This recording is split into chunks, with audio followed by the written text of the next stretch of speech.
Yeah, you're going to have actually 4 presentations, 2 short ones and 2 slightly longer ones. I'm head of communications working group. I chair the communications working group within the forum. So I'm just going to spend a few minutes telling you about the forum, who we are, what we're doing, and what our latest news is, which I hope some of you might find interesting. And who knows, you might even want to join us. Now I have to get to my next slide, which doesn't want to, there we go. Just before I start, this is an old chart that we started with about in 2015. So it's almost 6 years old, but it is very important. It's amazing that all these years on, there still is confusion to what UHD actually means. It means different things to different people. We've given it a very specific definition. We track UHD services, and we say a service can be called UHD if it has one of either 4K resolution or high dynamic range. We do count 5 different key attributes. Obviously, that definition will change over time, but the other definitions, of course, are wider color gamut, BT 2020, higher frame rates, and next generation audio are the keys. Then you have sort of transverse technologies such as content-aware encoding that we work on. That's how we kind of define UHD. Just who we are. So currently we have just over 40 members. Many of those are organizations, like, for example, DTG, who will be speaking before. So we have many indirect members too.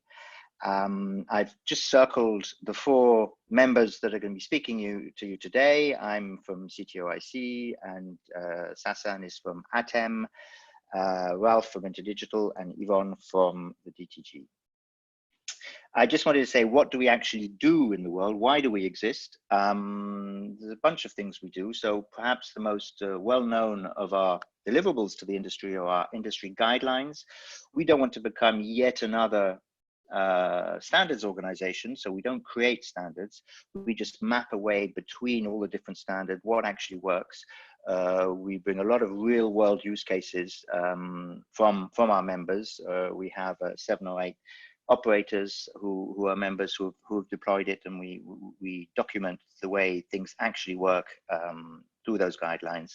And they're actually even used nowadays in a lot of schools and stuff like that. So we're very proud of those. We run plug fests, which are slightly more private events, because obviously the point of a plug fest is to find problems. So we find problems and then we fix them. You know, we were the first organization to realize, for example, that HDMI 1.4 didn't really work with HLG. That was later fixed. We do a lot of evangelization. That's my particular role.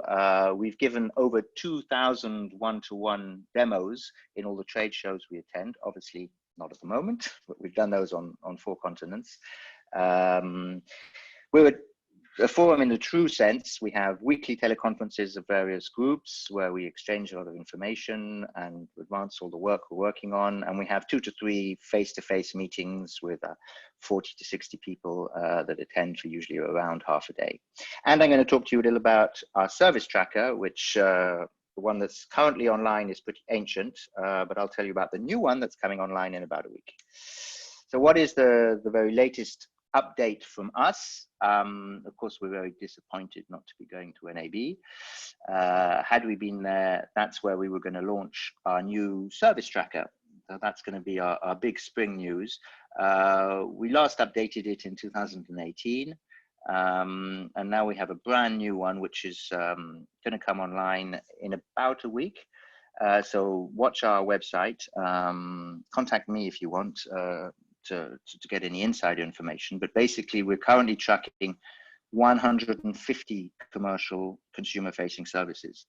I mean, as any of you in the marketing positions know, you can dice and slice the market any which way you want. We spent ages thinking about the best way of doing this.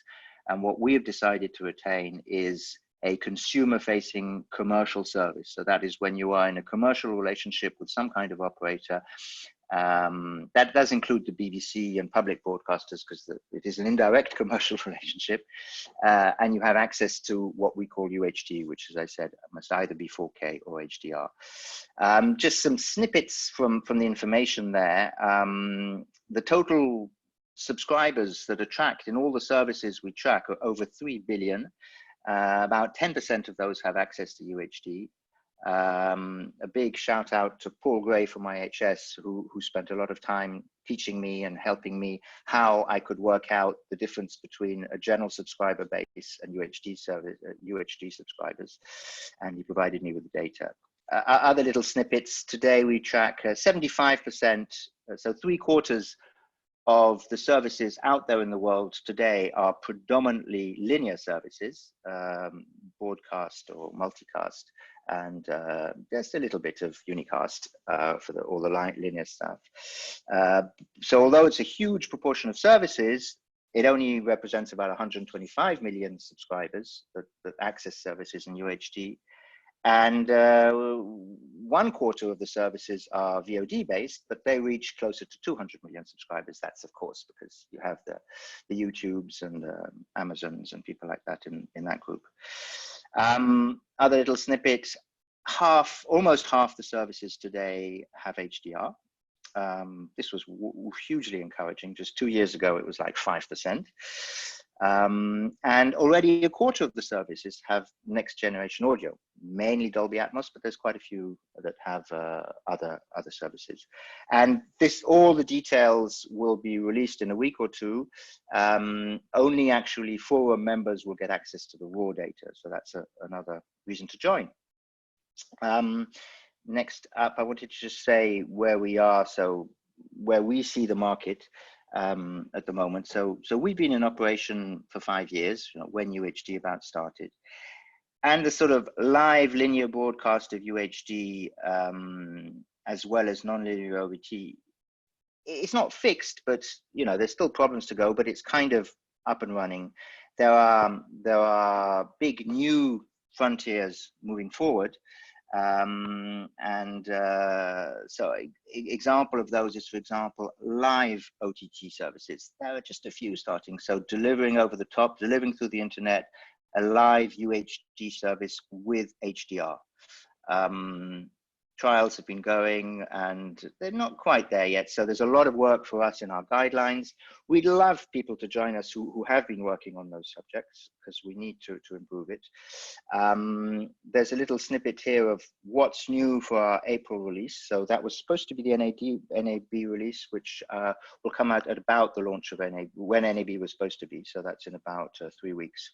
We will release version 2.2 of our guidelines. Some of the new things is the ST2110 standard professional video. ATSC 3.0 is covered in our new guidelines. And we've also got some interesting information from nascent markets. China's an exciting market in the sense that it's nascent and it's early days for broadcast and access to services, but it's one of the most advanced markets in terms of devices available that can show 4K. So once we're past coronavirus, we expect that to explode very, very suddenly.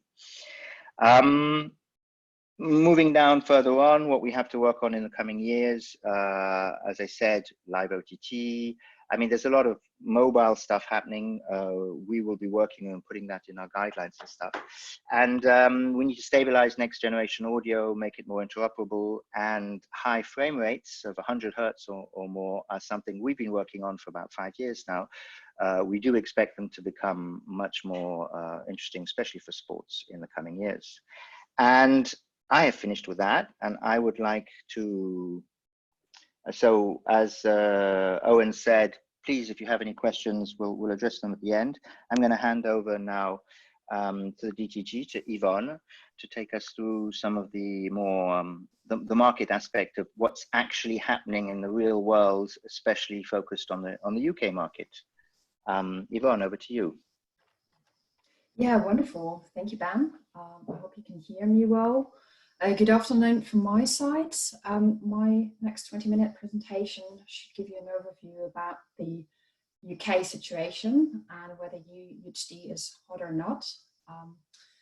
I've talked to a couple of our members, so to reflect the situation and the challenges they face. So I hope I can give you a couple of recommendations of what still needs to be done.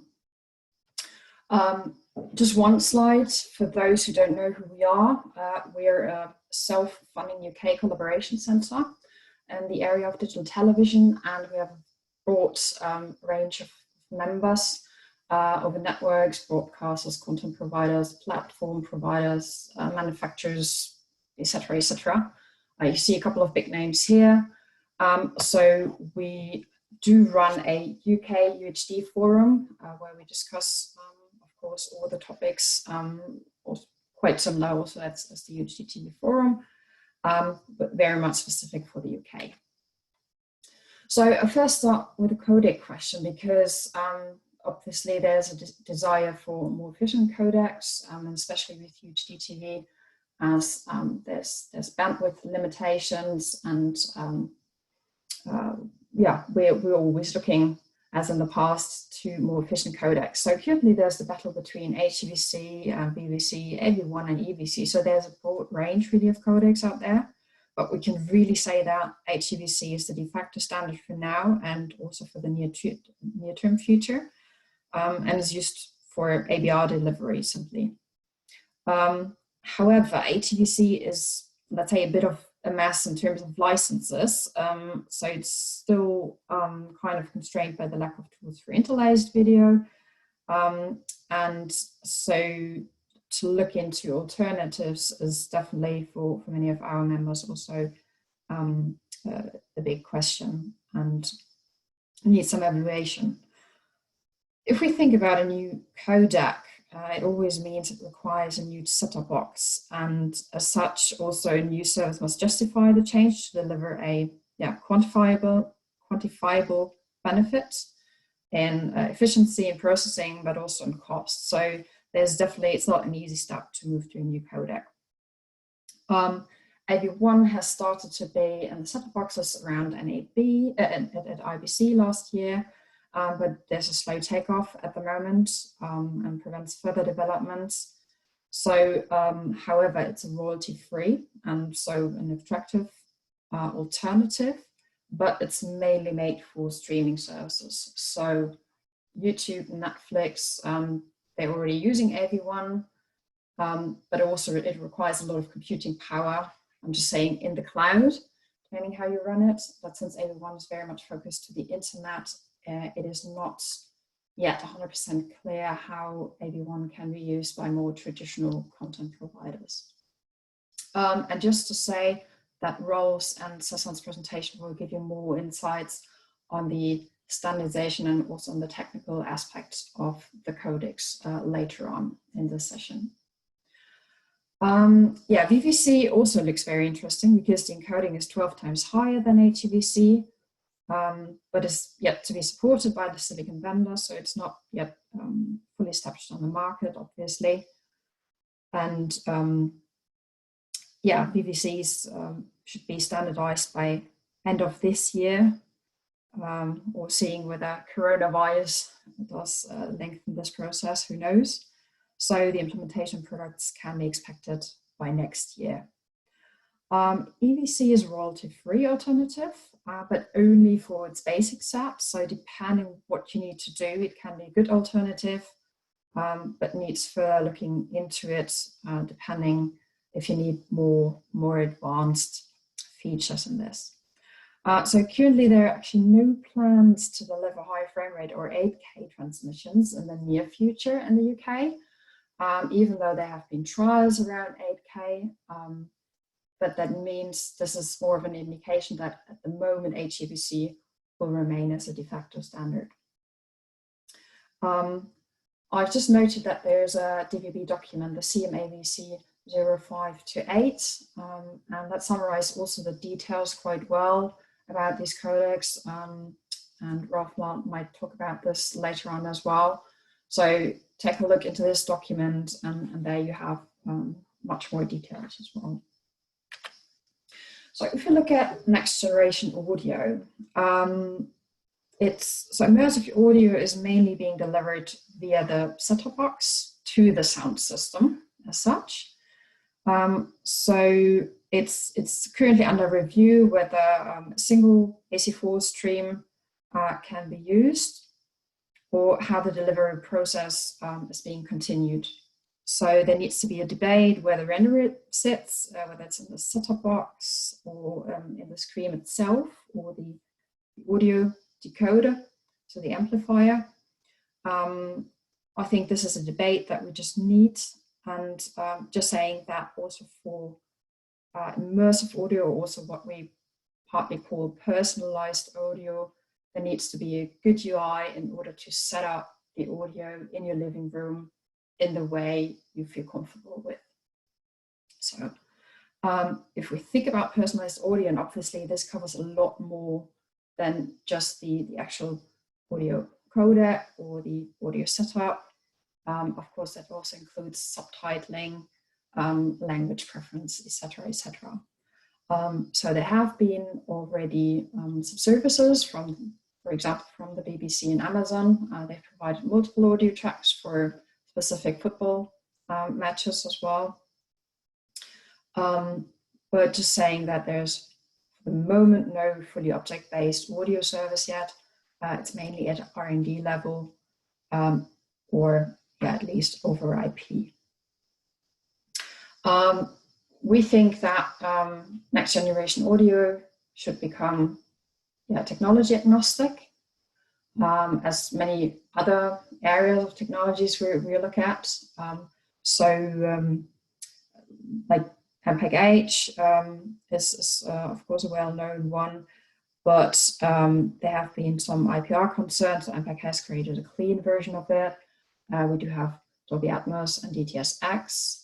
So at the moment, we can say that all high-end receivers do deliver or will deliver Atmos and DTS:X or DTS:X. And while we also see that the solutions on the market just need to be easy to use in order to be successful and be taken off by the consumer, we're talking about often soundbars. So soundbars are very popular in the UK, as in many other countries, and we can expect that 1 of 6 soundbars will support either Atmos or DTS:X, or even both.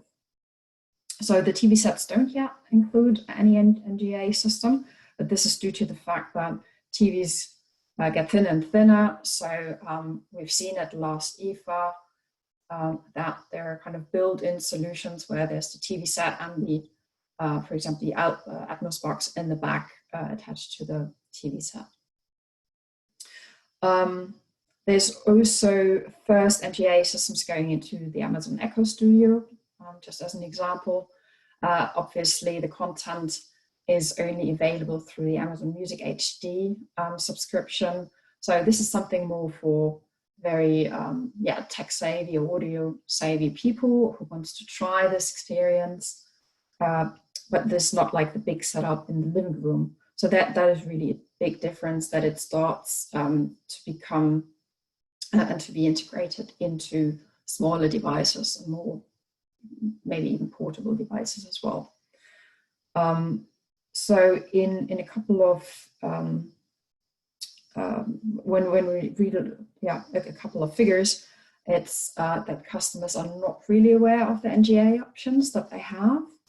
At the moment, Dolby Atmos is the most known with 37%, but many customers are not really aware of the fact that they really have a choice, and what they actually have to choose in terms of their audio settings over the director's choice.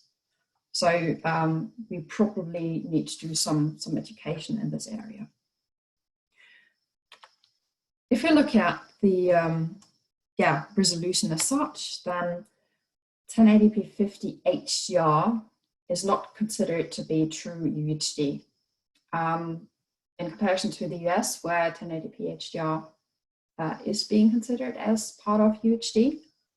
But we really think that it must be definitely at a higher spatial resolution, so higher than HD 1080p resolution, 444 based, and include HDR, definitely.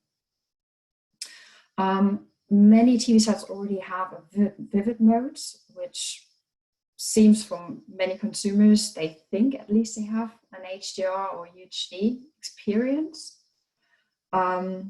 So we want to move away from promoting only the resolution for UHD, but looking at other aspects such as the HDR and the colorimetry. Some alternatives also to, if we look beyond UHD, what's coming up, there's volumetric video being spoken about a lot, so it can enhance production, but delivering to the home may be limited at that point. So there's a need to address the computational complexity, because obviously with a kind of a 3D experience, complexity increases, and also the cost as such will be expected to be massive. So there are first experiments and trials already within MPEG, the MPEG-V or MPEG-G, but it can be expected that it takes really until the end of this decade, probably, until volumetric video is really taking off. So at the end, the goal should be providing the best experience of what the combination of the device together with the network can support. At the moment, we see that Netflix, due to the Corona situation, is lowering the bandwidth to lower the resolution as well. So probably this is the best experience to be delivered at the moment, but having kind of a stable experience at least. So that always depends on the device and the bandwidth available. Over mobile connection, we think it's wise to stop at 1080p 50 to reduce the impact on data usage, and there are hardly any visual benefits with a higher resolution at such small devices. However, if we look at 8K, as mentioned, there are no plans to have a real broadcast of 8K content until the end of the decade. Although there are first trials being made, so BT Sports together with Samsung have partnered to deliver the UK's first public live 8K sports broadcast. It was supported by HDR10+, and it was a screening of the UEFA Europe League and the match between Arsenal and Olympiacos. If we look at this, there are definitely trials and they're very interesting, but there's definitely a desire to move to full IP and away from SDI. So I will also come to bandwidth problem later on, or in a moment. And what we see is that the screen resolution may or may not peak at 8K. So definitely we have 8K screens out there. They're on the market, but actually we would see further improvements in the areas of high dynamic range and colorimetry, as well as enhanced audio, rather than only going for a high resolution on the panels.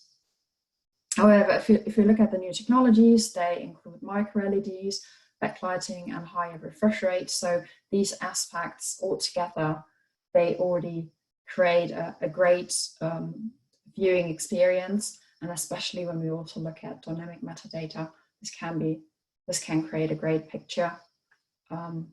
But again, we should move away from only talking about pixels. Now is the bandwidth problem. Fiber provides the ability to get maximum resolution and ABR deliveries, so definitely. Ofcom in the UK works towards a full fiber coverage. Of course, we need to look at what full coverage means in terms of meeting a percentage of the population or of the countryside. So that makes a big difference, definitely, because if it were to meet 97, 98% of the population, then obviously there will be a big coverage in the cities, but hardly in the countryside. So when we then further think of companies trying to move outside cities, then this will be really not an option as such. Also, as the consumption is more direct to the device over the access networks, it might be difficult to ensure that the viewer can enjoy the UHD experience simply due to bandwidth limitations. So also looking at 5G, it might be very likely that in the UK we have a bigger reach than even fiber. However, it's quite difficult to control the viewer experience over 5G in case there are any issues with the reception. So currently, we think that even though we want to move to an RP-wide delivery, and there are a lot of services out there already, we know Sky, Netflix, Amazon, BT Sports, we just realized that there's a full linear channel missing for UHDTV. So at the moment, we don't have that. It's kind of a premium experience that people pay for and they get because they like it. But if we assume that each household will have a UHDTV television set and a UHDTV channel, which can go up to 30 megabytes per second, and then we would think that the total bandwidth requirement would be about 60 megabits at least to sustain the bandwidth and to sustain the viewer experience. And also looking back at the codecs, if we see significant improvements in the video encoding, then obviously this will make all our lives a lot easier, so that there's more UHDTV content to be expected. Of course, we are looking into DVB-I as a viable option, and what it can, how it can be taken off in the UK. Just to say, content is still king. No matter how great content in terms of the picture quality we deliver, people are still going for the actual content that they like, or don't watch the content that they don't like, obviously. And then the consumer experience definitely is key of delivering a consistent product. So we always should have in the center of everything that we do the customer experience. There's even the filmmaker mode, as you might know, so the director's intent, and we don't yet know whether people will use it because they like it or whether they want to change the picture according to their preferences. 4K is being understood as such in the streaming devices, so it's mature, and still we're seeking for a seamless interoperability. We think that's most important to create a consistent and pleasant customer experience. So there's upscaling in the device as such, and as we've seen with OLED TVs being taken off, and especially also in the UK, there was a bit penetration of 67%. So the super large screens above 70-inch have at about 26% of the market share in the UK, and even the prices are really low now. So people, they do have these high-end television sets in the home, so they expect also some content to be delivered. There's also some logo confusion, and that's something for the consumer, probably a bit of a frustration. And this is also where we need some customer education. I'm not going through all the details, but just to say that there are a lot of logos out there. You might know that last year, Digital Europe has discontinued all logo activities. And we've seen at the end of last year a couple of new ones arising. As I said, I'm not going into the details, but you can read them afterwards because the slides will be available. For example, we have the 4K HDR immersive logo from Eurofins, which is based on the EBU's Tech 3372 specification. We do have the 8K Ultra HD logo from the CTA. And they're all, I mean, this goes up to 8K, obviously, whereas some logos only go up to 4K. And here another 8K logo in here. But what is not always sure whether they all ensure the interoperability. There are still a couple of problems, and this is why we think we just need to look at this and ensure that the measurements being taken are really accurate. Another one from the UHD Alliance, that's also an interesting one because it has a mobile HDR premium version. So obviously the requirements are a little lower for mobile, but still it's something to be considered for the use in the mobile world. So one of my last slides, so in comparison to the UK, other countries have a much, let's say, stronger strategy for UHDTV. We know Japan, obviously, with 8K, and let's just hope that we can see the Olympics in 8K, whether it's this year or being moved to next year, who knows. As well as YouTube has some plans to move to 8K or has moved to 8K. But mainly, mainly the countries sticking to 4K at the moment. So does the UK, as being sad. So we don't think before the end of the decade we will move to an 8K full channel. Interesting is also what you see on the right that represents France from their plan to move to 2 and have UHD all over their channels.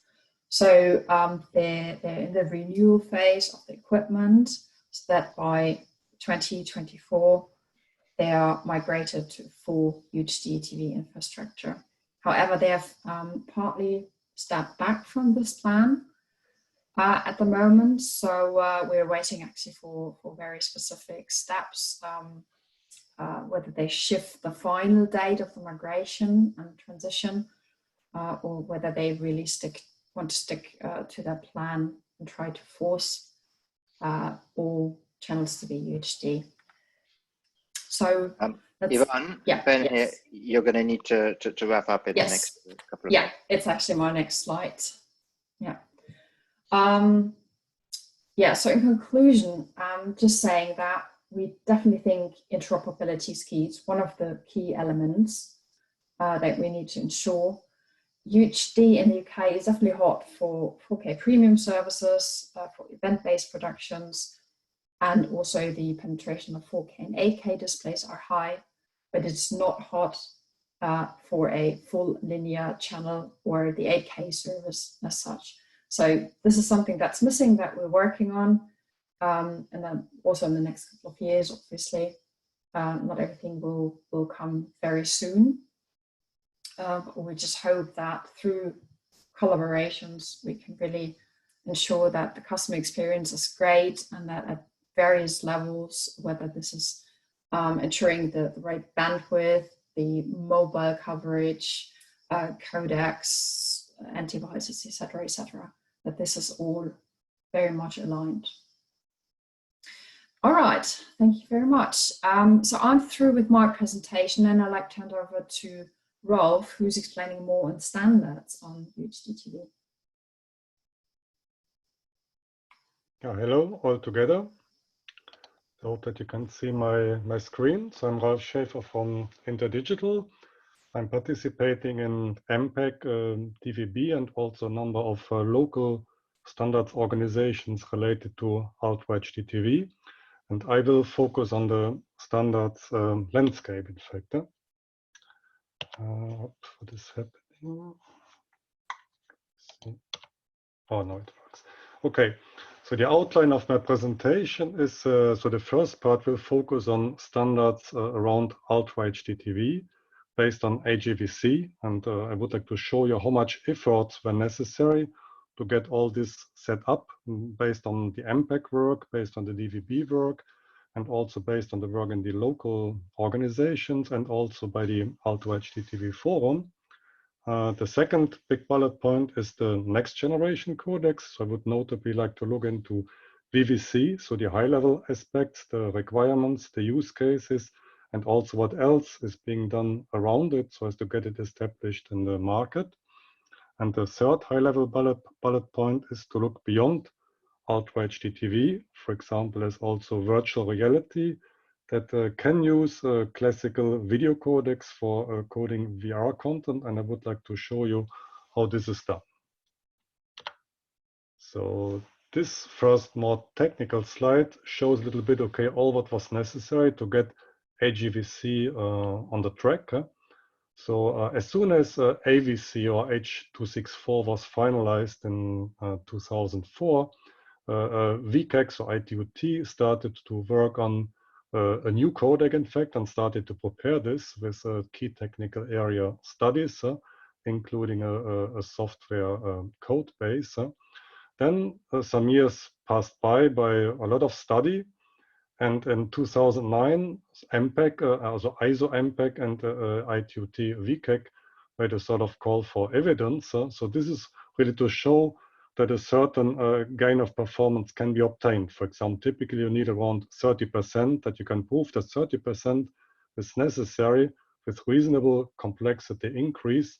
If this is positive, typically you can say, okay, that a call for evidence is positive and work on a new codec can be started.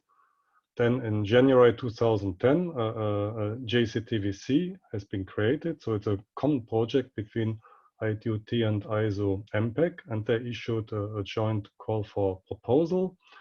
And then the typical work ran through, in fact, through the 4 meetings per year, and also all the ad hoc groups that were working between these main meetings until January 2013, when the V1 of HEVC has been completed.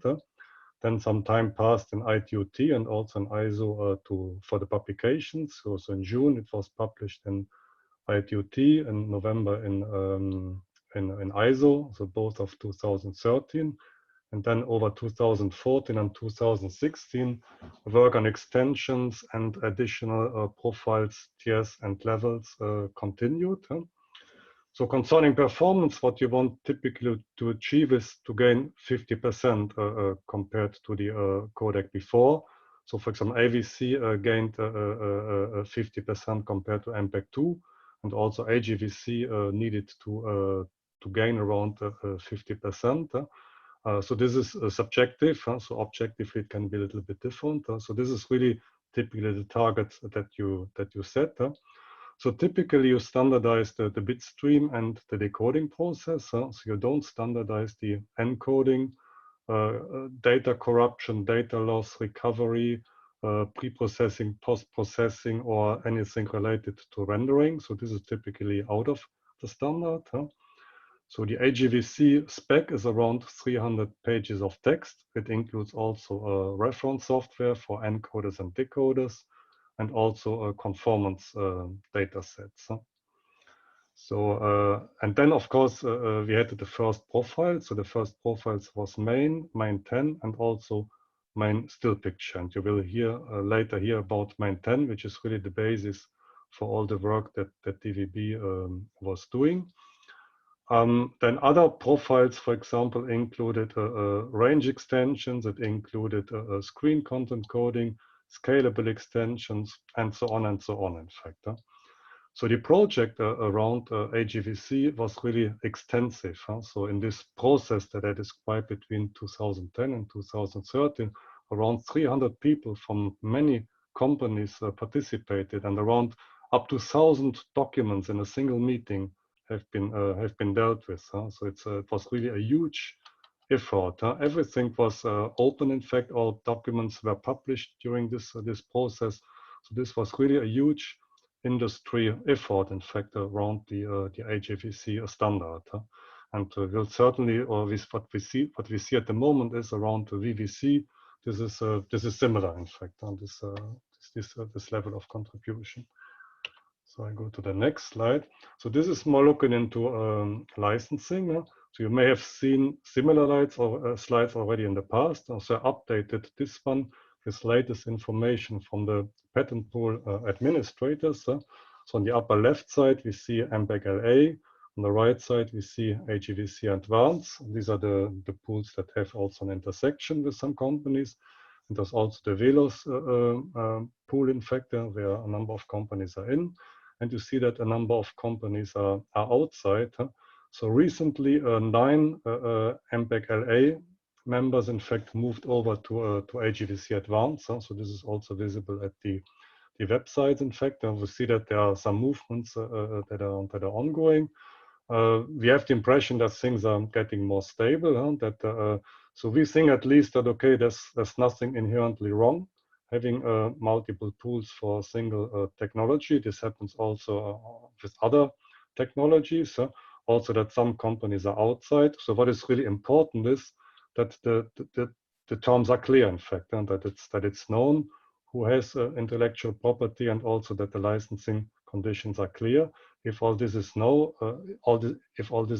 then things can move forward. Of course, if otherwise, some uncertainties are there. In fact,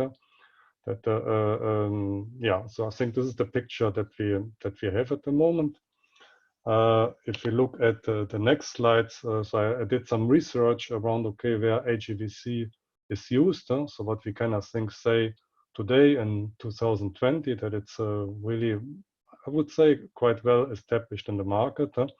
So I did some research on the website of the big TV set manufacturers, and here you can see them in the 2020 models and factors. So at least what I have seen is that the latest generation TVs in Europe support HEVC. Also notably TV sets, for example, that integrate DVB T2 in a number of markets. They are then linked with HEVC coding. They support it, in fact. Also a number of web browsers support HEVC, notably Edge or Safari, in fact. And also what we see in the mobile market, so notably hardware accelerated HEVC is on what I saw is more than 78% of iOS devices, and then more than 57% of Android devices. And the source where I found that is this streaming media link that you can also look up by yourself once that you get the slides. So it looks like quite promising, in fact, from the market adoption. It could probably have gone quicker, in fact, if the conditions would have been clearer at an earlier point in time. But at the moment, it looks quite good, in fact, from the market perspective. So now I would like to look a little bit into the application standards, in fact. So MPEG, this is more the HEVC is more the core specification, but really to get it into products, at least for broadcast and OTT delivery from public broadcasters, you need really a specification, and here the DVB specs are very important. Notably, TS 101-154 is here the key document. In fact, it's a specification for the use of audio and video coding in broadcast and broadband applications. So it lists the audio video codecs and format for all kinds of DVB networks. It makes profiles for each codec where needed. And it has also some guidelines for encoding, decoding, and signaling.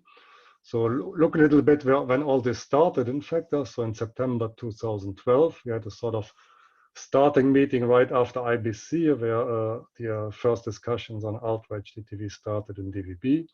In May 2013, we had a fact-finding workshop in London that really showed, okay, there's clear evidence that there's a need to work on Ultra HDTV.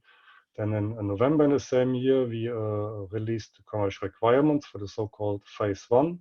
And then in June 2015, there was then the first spec, or the first version of TS 101-154 that included Ultra HDTV, so phase 1. And you see here now in this yellow oval, in fact, that what is in there. So it's based on HEVC main 10.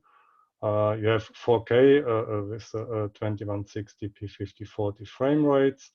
You have still BT709 and also here BT2020 for the first time, in fact, but everything was still a standard dynamic range. And from the audio, it was not yet immersive. In fact, it was classical channel-based audio. Then right after this release of phase 1, we started work on requirements, and here we work now on phase 2, where the requirements have been released. And then in February 2017, we had the release of the phase 2 specification. So the dates are always here, the ETSI dates, in fact, when it has been officially released. But DVB is typically making blue books as soon as a document is approved by the steering board, and these are already available earlier. So this phase 2, you see that we have now also high frame rate included up to P100 or P120. We have only BT2020 as the color space, and we have now high dynamic range with PQ10 and HLG. And we have now immersive audio with MPEG-H and also with AC4 Part 2. So this was already a huge step forward beyond really only the resolution, because 4K, this is fine to have more resolution, but you need also a high frame rate, you need a high dynamic range really, and immersive audio, so as to get really much better performance also for the end user. Then after the release of phase 2, work has been restarted on high dynamic range, so notably on dynamic mapping, in fact. So dynamic mapping is the adaptation of the HDR video signal to fit more to the limits of the video rendering capabilities of the TV set. So this has been restarted with a study mission to show the merits of that technology. This took us some time. In the meantime, also there was an update for DASH and for DTS Ultra HDTV, another immersive audio codec that has been added. And then finally in 2019, we finalized commercial requirement and also the spec for HDR dynamic mapping. And here DVB selected 3 solutions.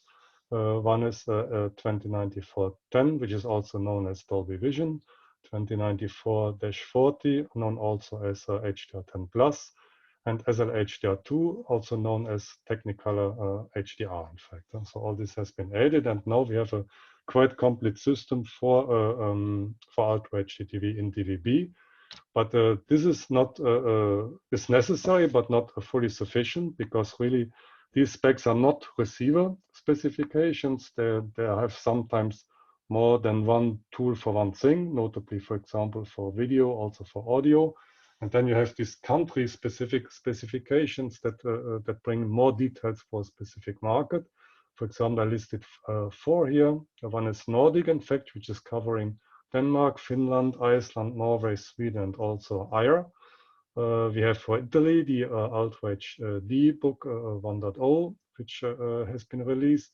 We have for France what Yvonne mentioned already. We have the IRD minimum requirements for digital terrestrial television, and we have also the D-book for the UK from DTG. Yeah? So all these are specs that describe how to use MPEG, and of course also the DVB specs for making receivers for these markets. So I think these are all very important. And besides that, of course, we should not forget the work of SMPTE, ITUR, CTA, HDMI forum, really to get this complete ecosystem for Ultra HDTV running, in fact. But this would go beyond what I can present here. So this is a quick slide on Ultra HDTV forum, in fact. So Ben gave already a lot of information. I can just say from my side, I think this work is really essential, in fact, because when you look the MPEG specifications, also the DVB specs, of course, they're very important, but they're less practical. They're more theoretical. It's really not easy to read them, in fact. This is really based on practical usage. That means you implement something, you try it out, does it work? You describe it, in fact, you describe what has been tested. You show it on trade shows, on IBC, CS, NAB, in fact. You make master classes, in fact. You make end-to-end demonstrations. So it's really essential work that the forum is doing here, really to showcase, in fact, what all these specifications can do and how it really looks. Because this is, I think, really important. Okay, so all this was related to HEVC, to the Ultra HDTV system that we have set up. We see a lot of work was necessary here, and a lot of hours have been passed to build that. But of course, we need also start looking beyond, because time is advancing, and also user requests and user expectations are higher and higher. For example, here I digged up the Cisco annual internet report. So this is 2018 to 2023. So it shows a little bit what will happen with the internet. So what they say is, in fact, that in 2023, there are 5.3 billion internet users, up from 3 billion in 2018, so a huge step up. And also what we see is that the number of 4K TVs it's increasing very much. And when they're connected to streaming services, so you have typically adaptive streaming, and of course, if the network allows it, in fact, you can get up to 4K also on these devices, and all this needs, yeah, really the network bandwidth that is required for these services. Also in this diagram here, you see all these new services that are on the radar. For example, okay, we have Ultra HD IP video, we have 8K Wall TV, we have HD virtual reality, we have Ultra HD virtual reality, and all this needs a lot of bandwidth, in fact. And of course, if then with a new codec you can save 50%, this helps a lot. So having a better codec, this is always useful, in fact. So looking now in VVC, so the first work is normally what I said before. This is sort of call for evidence, in fact, that is always done. But there's also work on requirements and on use cases. So we have the typical use cases that were already there from the very beginning for the other codecs, which are more on the left side here: broadcasting, OTT, packaged media, digital cinema, professional video, all that, conferencing, surveillance, all we know that, in fact, but there are also new areas that are appearing. For example, screen content. This is interesting if you have a wireless display, for example, a wireless computer display that you want to bring to another screen. So here screen content coding is very important. Cloud gaming has specific requirements, because here the game engine is in the network and you have to stream then videos, and it has specific constraints that can be taken into account. You can have multispectral content, for example, that you code information that is not visible to human eyes, for example, radar information, that there are requirements for that, and we call this multispectral content. The automotive applications coming, so vehicle to vehicle video transmission, vehicle to infrastructure video transmission, IoT devices that are video capable. So this is a very huge number of devices that will come up here. And we have also video-based AR, VR, where I will show you a use case a little bit later. Yeah, and here also again the bitrate reduction is around 50% subjectively.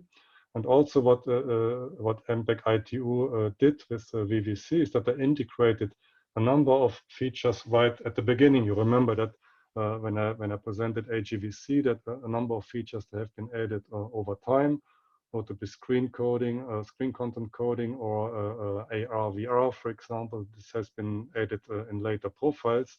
So all this is already right at the beginning available with VVC.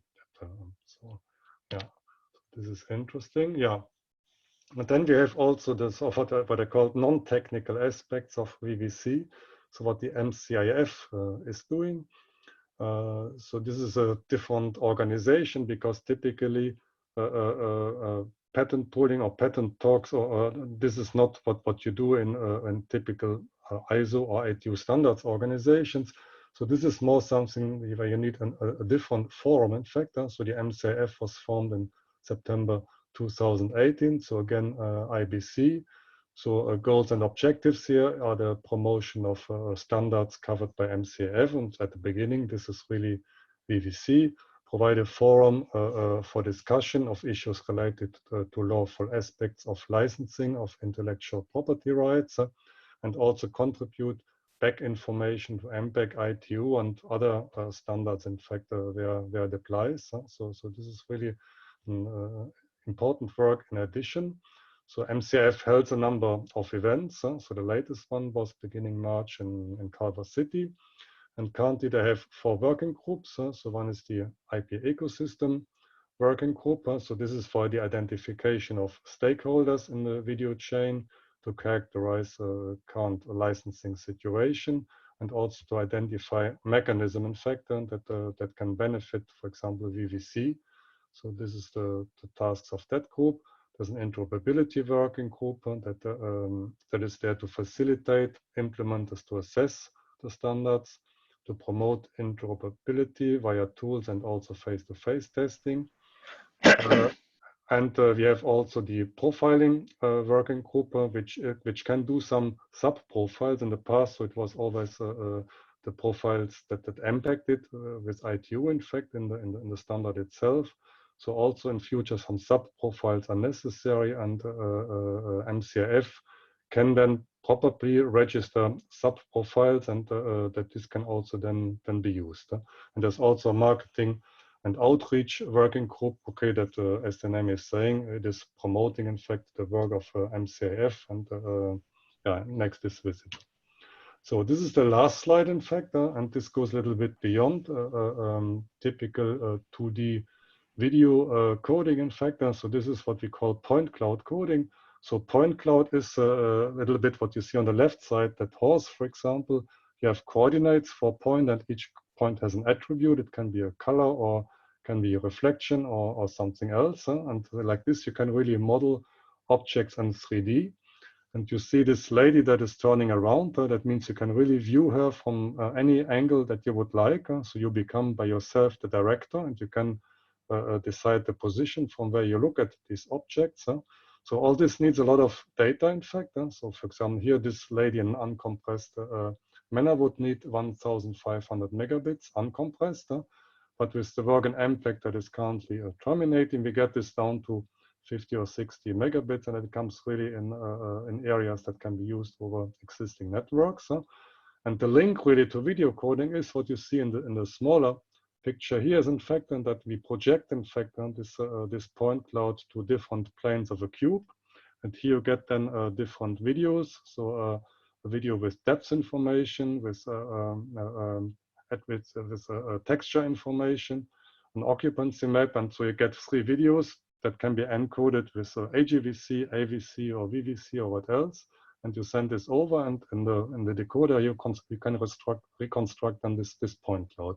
So this is a very nice application that shows, okay, how new video codecs can be used, and also really to show that better compression is really necessary, in fact. And so today we do this with HEVC, but also as soon as VVC is ready, this can then also be made working with VVC. So this was my last slide, in fact. Thanks for your attention, in fact, and so I hope that the information was useful. Thanks a lot. So we hand over to Sassan for, so the technophobic of you, please hang on, it'll last less than 10 minutes. He's going to dive a little bit into what VVC is. We've used HEVC as an example, and future VVC, we want to look at the technology. If you could take over the screen, Sassan, it's up to you for under 10 minutes. Okay, thank you. I'm just going to share this work. Can people see my screen? Not yet. Okay, we're going to try this. Maybe it's been encoded in VVC and it's not compatible yet. That's right. Okay, let's try this. Well, I can just go while Owen here in the project office, just while Sassan is getting his screen ready, I think, Ben, we can say we've run a little bit over time here, but we'll run through until probably about 1/4 the hour to leave time for questions to be dealt with. Yep, and there's some great questions, so we must leave time for questions. And we see Sassan's screen coming up there now. Fantastic. Okay. All right, sorry about that. And I'm going to rush through this one because I know we're running over time. Let me start with a timeline and just focus on the bottom slide, part of the slide here, because we're going to rush through this. The work for VVC started soon after HEVC was finished in 2015. As Ralf kind of gave you the mechanics for HEVC, the same mechanics apply to VVC. So the call for proposals, which is where you invite people to send proposals for the encoding tools, went out in October 2017. They were processed early in 2018. And a first test model, if you will, a first version of the software came out in April of 2018. And already by then they could see a good 15% gain over HEVC, which which is actually quite impressive. You know, it may not sound like much to you, but it actually is impressive. So they decided to move on with the work, and new tools were evaluated, both for compression efficiency, but also for complexity. It doesn't really make sense if you have a tool that gives you 2% better compression, but at the cost of 10 times more complexity on the decoder, for example.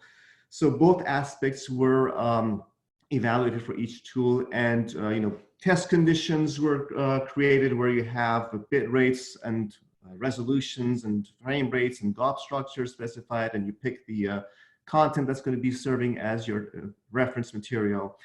And things evolved until July of 2019, when the first committee draft, a first draft of the specs, if you will, came out. And the goal is, coronavirus notwithstanding, of course, the goal is to have a full international standard, official standard, by July of this year. So hopefully, you know, that's going to happen. And right now we're on draft number 8.0 of the standard. As for the standard itself, the secret of MPEG and ITU coding standards is that the underlying structure, the underlying philosophy, if you will, hasn't really changed in 30 years. I mean, you basically take your video, you chop it up into different blocks, you do some kind of prediction, and then the difference between your block and the predictor, we call the residual, you transform it, you quantize it, you entropy code it, and that's been the underlying, you know, structure all these years. What has changed over 30 years from one standard to another one are the details of everything I just described.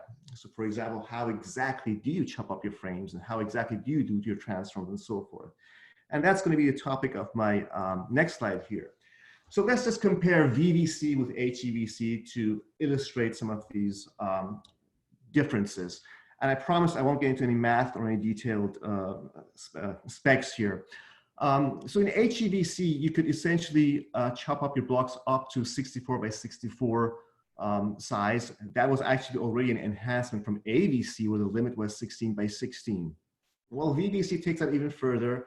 You could go up to 128 by 128. And you can see that's really useful if you're doing 4K, if you're doing 8K, if you're doing 360 video. That's where these, excuse me, these bigger block sizes will help you gain your compression efficiency. But something else also changed in that with HEVC, you were limited to only quad trees. What does that mean? That means that each block was exactly 2 times greater than the previous one in both horizontal and vertical directions.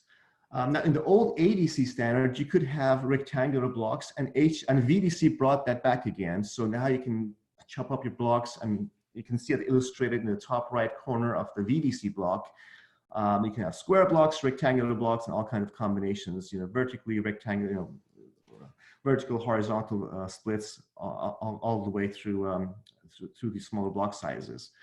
So that detail certainly changed, and it gives you more versatility, as the name of VVC implies, in terms of how you want to chop up your coding units. Other changes include intracoding. So intracoding, remember that means iframes, right? So only with reference to what's in your current frame. In the old AVC standard, you had, for example, 9 modes. That went up to 35 modes for HEVC. And now with VVC, you have 67 modes. And there's also more complexity in how you do it. I won't get into those details. But bear in mind that with rectangular partitions, now you can have more than 45-degree predictions. I haven't shown it here. What you see here are square partitions, and you just see 45-degree angles at most. With rectangular partitions, you can actually have greater angles of prediction.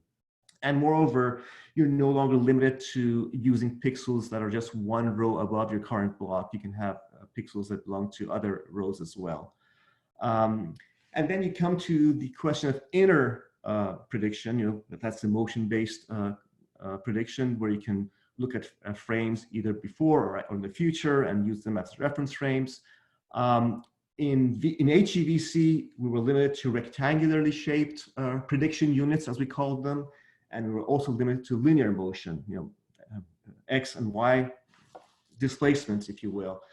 VVC takes that further. You can actually chop up your prediction units into blocks that are not necessarily rectangular. It could be triangular or some, you know, trapezoid kind of shapes. And you can have different motion vectors associated with them, and these motion vectors can, at least for the bordering pixels, you can have a blend of these and some kind of a weighting function and slope, if you will, of how to transition from one motion vector to the other motion vector. So it's a little more complex again, but it's being seen to give really good results for edges, because edges don't always follow your rectangular partitions. You have curves in real life. You have all kinds of textures. So this kind of more generalized motion estimation allows you to do better encoding at the price, of course, of complexity. The other blocks have also changed. We talked about transform. Well, in HEVC, you have a single transform. Well, in VVC, you actually have multiple transforms that you can choose between, depending on which one gives you a better result. The same thing with quantization. You had a single quantizing formula in HEVC. In VVC, we have something called dependent quantization, basically a fancy way of saying that you can pick between different quantization formulas, depending, again, on which one gives you a better result. There are obviously a lot more tools, but in the interest of time, and also because I don't want to bore you, I will refrain from getting to those details. But at the high level, these are really the main differences between the two. So what does that mean in terms of performance? You've heard the 50% goal. That is the goal, and we're almost there. But it's important to understand that it's really depends on what resolution you're talking about. So if you look at the table on the left of your screen, you'll see what I mean. For UHD, and this is based on PSNR or BD PSNR results, not necessarily subjective results, we're getting around the 40% mark. Again, these are averages. They vary greatly from content to content. Some content, it will be significantly more, others less. For UHD, it's around the 35% mark, and for lower definitions, it's even smaller than that, perhaps 28% or 30%. In terms of complexity, though, well, Moore's law has greatly helped us. Remember, it's 7 or 8 years since HEVC came out, and so we have much more powerful machines, much more memory, and encoder complexity is about roughly 10 times, 9 or 10 times. But the good news is, and this is really important, the decoder complexity is less than twice. And that's really important because you really want to keep those set-top box costs or those mobile device costs low. Decoder complexity has an impact on your battery life if you're using mobile devices, right? And it's got energy consumption implications for those who want to be energy efficient, be it TVs or set-top boxes or the devices. So that's really, they've done a great job in keeping down the decoder complexity on VVC. I was going to have a slide on the NCIF, but I think Ralf did a fantastic job of covering that. Just to say that HEVC was confusing. You saw that there were 3 different patent pools and even more companies that did not belong to either of those patent pools. And the goal is really to avoid that confusion. I know we're past the time, so I'm going to stop here and allocate more time for the Q&As. Thank you. Thank you, Sassan. That was the most simple explanation of what VVC is that I've heard so far. I think I've really understood it. Well, I hope so. You can test me another time. So we got some great questions. I'll perhaps start with 2. Which I can answer together. There's a question about what's happening with MPEG-H. We didn't, in terms of coverage. Yeah, time to start video. Sorry about that. There's a question on MPEG-H, and there's a question on DT on terrestrial TV and MPEG UHD. So let me just share my screen. We hadn't planned to do this, but can I still share my screen? Here we go. Something you guys might find interesting. So here, assuming my screen has shared properly, please shout out if it hasn't. Good. I'm showing you a preview of the not yet launched service tracker, and I put some filters in because one of the questions from the audience was, what about linear terrestrial TV? And so far in our service tracker, we have 5 services. which, as you can see here, from different markets, only one in Europe. This one was about Europe. The rest is Korea, Brazil, and Japan, including one service that actually does 8K services, you can see here. So I just wanted to answer that question on DTH. It's not DTH, I'm sorry, DTT.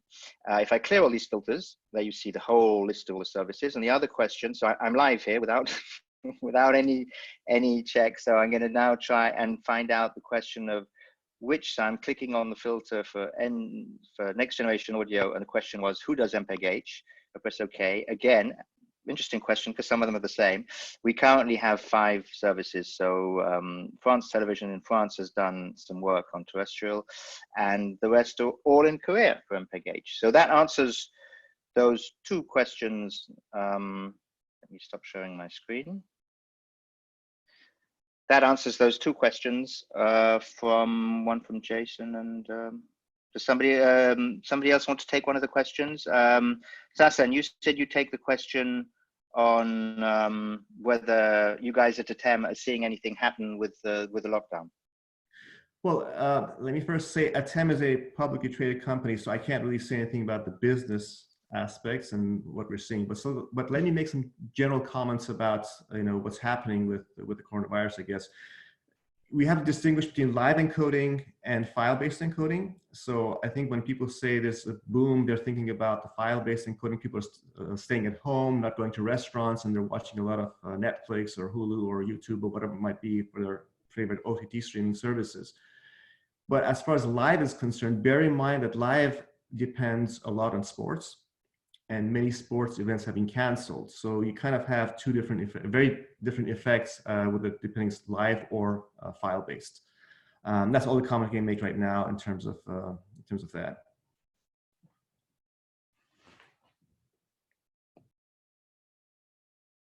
Ben, I think you're on mute.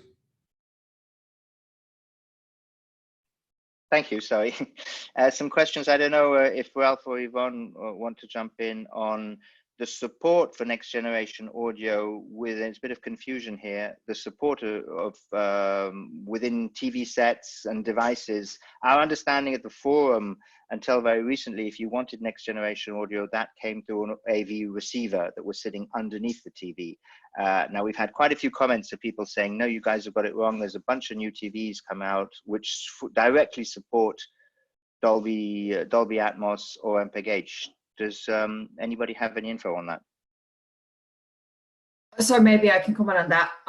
So there's definitely a trend that, because we see TV sets to be thinner and thinner, so just the physical capabilities of producing great audio with built-in speakers is just not given. So that's why we're moving towards a TV set and a good audio setup besides that. So now there's a trend that the sound bar is being built in the TV set. So kind of the sound bar is being attached underneath the TV set. So it looks like it's a seamless device. Same that devices are at the back of the screen. But well, now we could consider and argue whether this is kind of a whole device as such, or whether it's actually separate devices just being combined and attached to each other. So I think that's just a matter of how we understand that. But we're not anymore in the world of having built-in speakers as we knew them. But I agree that there are some, actually a lot TV sets out there and devices out there that have at least the capability to deliver next generation audio as a seamless experience as such. Yeah, if I can just add one element. So a next generation audio is not just 3D or immersive audio. It integrates also the interactive aspects, that the end user can have a much greater influence on the composition, in fact. So in the past, for example, with 5.1, everything has been done by the sound mixer, in fact, and you just, it was just been rendered. Now with next generation audio, you can take a much bigger influence and say, okay, what you want to hear, what you don't want to hear.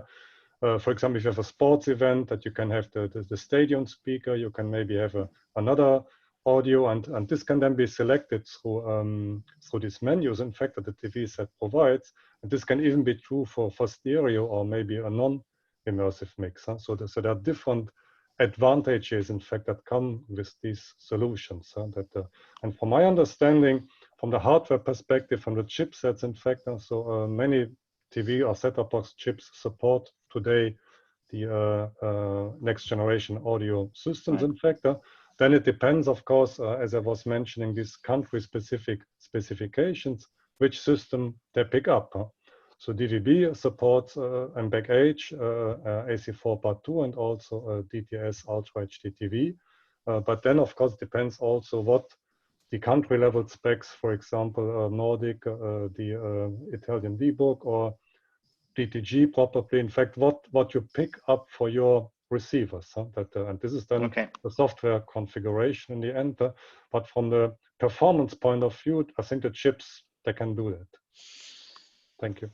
I think that was an extensive answer for that one question. I'd like to pick up the question from Tommy Flanagan. So guys, be careful what you answer to Tommy, because he can be very, very straightforward when he writes it up in fault line. But he basically said, with major streaming services committing to reducing bit rates in Europe, is this a bad time to be involved with services like UHD? I'll start on that. I used to work for many years for a telecom company, so thinking all about what part of the network. And I believe the issue with all these people staying at home with COVID at the moment is the access network. The early figures we've had from Orange, I've heard some, that actually core network is down a bit, that the amount of companies shutting down is lowering core network strain, that so many people are at home that it is really the access network is the last mile, basically. And so unfortunately, I believe, Tommy, you may be right, because core network problems are never problems for a long time, because in the core network you just add a bit of processing power at both ends of an optical fiber, and you get 1,000 times more bandwidth. You can't do that at the last mile. And so some of us are lucky enough to have fiber, like you, Ralf, but people who don't have fiber, there can be limitations there. My understanding is that's where the problem is now, but I'd be happy for anybody to jump in and correct me or offer an alternative.